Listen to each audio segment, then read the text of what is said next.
నమస్తే అమ్మ. నమస్తే అమ్మ. అమ్మ, ఇంట్లో పూజ ఏ టైంలో చేసుకోవాలి? అంటే అది కూడా ఆడవాళ్ళు చేస్తే మంచిదా, మగవాళ్ళు చేస్తే మంచిదా, ఉదయం చేస్తే మంచిదా, సాయంత్రం చేస్తే మంచిదా? పూజ చేసుకునేటప్పుడు ఎన్నో డౌట్స్. అసలు చేస్తున్నందుకు సంతోషించాలి మొదటి మాట. కానీ భోజనం పొద్దున చేయాలా సాయంకాలం చేయాలంటే ఏం చెప్తామమ్మా? చెప్పండి, సమాధానం చెప్పండి. అంతేనమ్మా, ముందు ఆకలి తీరాలి కదా. పొద్దున తినాలి కదా, సాయంత్రం తినాలి కదా. అవును. అంచేత 2 పూటలా పూజ చేస్తారమ్మా. బాగా పద్ధతి తెలిసిన పాతకాలం వాళ్ళు.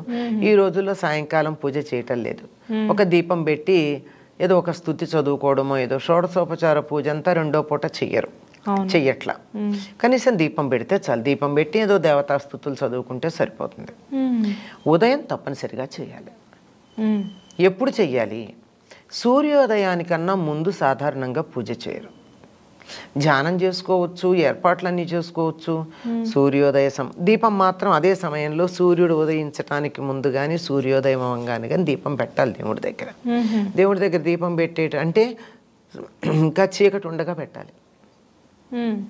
లేదా ఈ రోజుల్లో అసలు కుదరట్లేదు అనుకోండి. అట్లా అంటే బిజీ అయిపోయాయి కదా అందరు లైఫ్ స్టైల్. అదేనమ్మా, వేరే పనులకు ప్రాధాన్యం ఉండి ప్రయారిటీస్ అంటారే, ఇది పక్కన పడింది.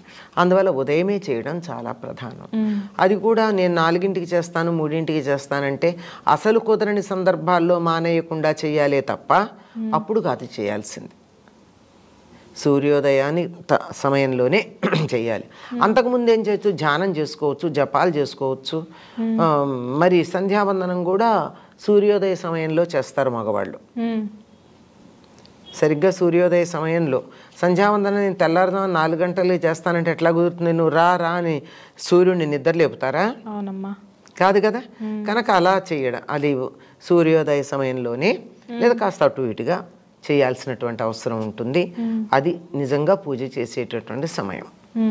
అయితే కొంతమంది ఆ సమయంలో సంధ్యావందనం చేసుకుని ఏదో కొంచెం ధ్యానం చేసుకుని దీపం అది పెట్టుకుని తర్వాత సావకాశంగా పూజ చేసుకుంటారు.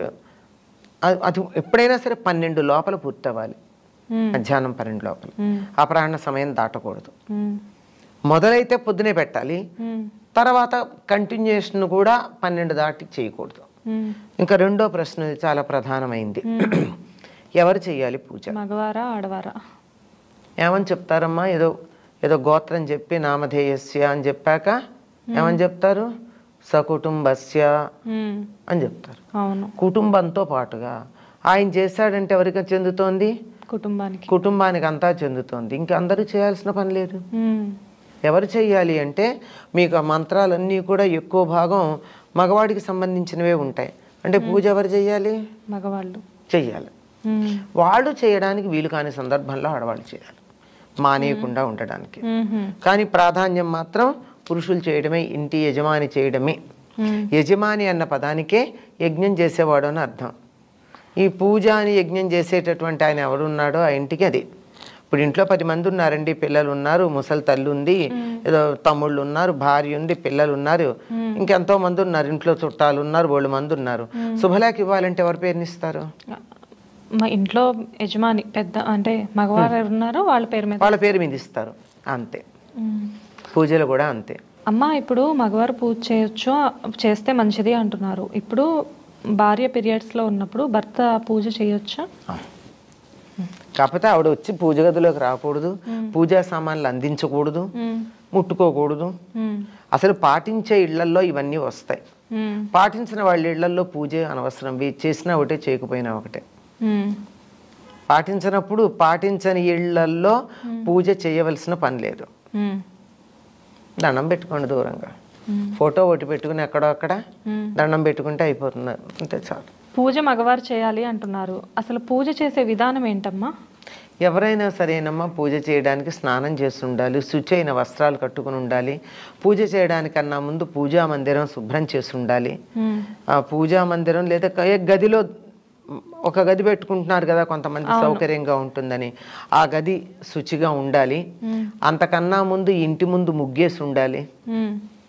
పెరట్లో సింహద్వారం ముందు ముగ్గేయకుండా ఇంట్లో దీపం పెట్టకూడదు.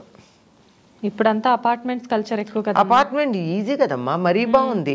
గుమ్మం దగ్గర ఒక్కసారి తడి బట్టతోనూ ఇలా అనేసి ముగ్గేసుకుంటే అయిపోయాయి. పూర్వంలాగా పెద్ద పెద్ద పెరళ్ళు ఉన్నాయా, తొడవాలి, కళ్ళాపు చల్లాలి, ముగ్గులు వేయాలన్నది లేదు కదా. అది ఒక రకంగా సుఖమే. ఎందులో ఉన్న సౌకర్యాన్ని దాన్ని అనుభవించడమే అంతే అమ్మా. అంతేగాని లేని దానికోసం కాదు. ముందర అక్కడ ముగ్గు వేసుకుని మిగిలిన ఇల్లంతా కాదు, ఎందుకంటే చిన్నపిల్లలు ఉంటారు, వాళ్ళు లేవరు, మనుషులు లేవకుండా చిమ్మకూడదు, ఇలాంటివన్నీ ఉంటే పడుకుని ఉండగా చిమ్మకూడదు ఉంటాయి కదా. కనీసం దేవుడి గది వరకు, దేవుడి గది వంటింట్లో కలిసి ఉంటే వంటిల్లు శుభ్రం చేసుకున్నాక నిర్మాల్యం తీసేయాలి. అంటే నిన్న పెట్టిన పూలు అవన్నీ తీసేయాలి. మనమేమి చెత్త ఉంచుకోం కదా, అట్లాగే దేవుడి దగ్గర కూడా ఉంచకూడదు.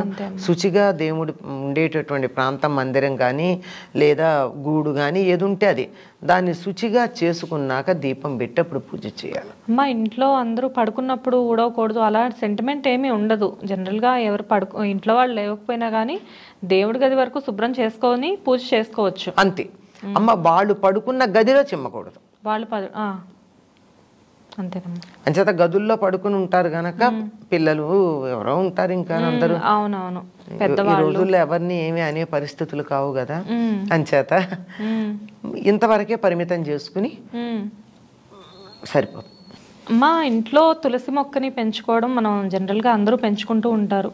అసలు తులసి మొక్క ఉన్నప్పుడు ఎటువంటి నియమాలు పాటించాలి? ఇంకొకటి, కొంతమంది తులసి మొక్క మాకు ఆనవాయితీ లేదు అంటారు, కొంతమంది తులసి మొక్క ఉండడం కూడా ఇష్టపడరు. ఇలా ఉంటుందా అమ్మ ఆనవాయితీ లేకపోవడం? నేను ఎప్పుడు వినలేదమ్మా తులసి మొక్క పెట్టుకోవడం మాకు ఆనవాయితీ లేదు అన్న మాట ఇవాళ మొదటిసారి వింటున్నాను. ఎందుకు అంటే తులసిని పూజించటం హిందువులు మాత్రమే చేసేటటువంటి పని అని చాలామంది అంటారు. హిందువులు కాని వాళ్ళు తులసి మొక్కని పెట్టుకోరు అని మనకి లెక్క. కానీ కాశ్మీర్లో అక్కడ ఉన్నటువంటి మహమ్మదీయులందరి ఇళ్లల్లోనూ తులసి మొక్క ఉంటుంది. కాశ్మీర్లో ముస్లిమ్స్ మొక్కకి మతం ఏమిటమ్మా? చినార్ మొక్క ఉంటుంది. చినార్ ఏమో అక్కడి నుంచి తెచ్చుకున్నది, గల్ఫ్ నుంచి తెచ్చుకున్నది ముస్లిమ్స్కి. చినార్ మొక్క ఉంటుంది, తులసి మొక్క ఉంటుంది. అంచేత తులసికి ఒక మతాన్ని ఆపాదించటం అన్నది, ఒక మందు వేసుకుంటే ఈ మందు ఈ మతం వాళ్ళే వేసుకోవాలి, ఈ మతం వాళ్ళు వేసుకోకూడదు అంటే ఎంత భయంకరమో ఇది అంతే. మొక్కలకు ఆనవాయితీ ఏం లేదమ్మా. కొన్ని పనికొచ్చే మొక్కలు, కొన్ని పెరట్లో ఉండకూడని మొక్కలు ఉంటాయి. ఆ ఉండకూడని మొక్కలను అయితే మనం బయట పెట్టచ్చు, కానీ వీటిని కాదు కదా. తులసి మొక్కకైతే అలాంటి పట్టింపు ఏమీ లేదు. వీళ్ళు తులసిని పూజించటం ఇష్టం లేని వాళ్ళు అయ్యి ఉండొచ్చు ఎవరైనా, మీకు వద్దు అని చెప్పిన వాళ్ళు.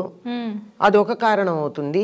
తులసి కొన్ని పరిస్థితుల్లో బతకదు, అటువంటి శౌచాన్ని పాటించిన వాళ్ళన్నా అయ్యి ఉండాలి.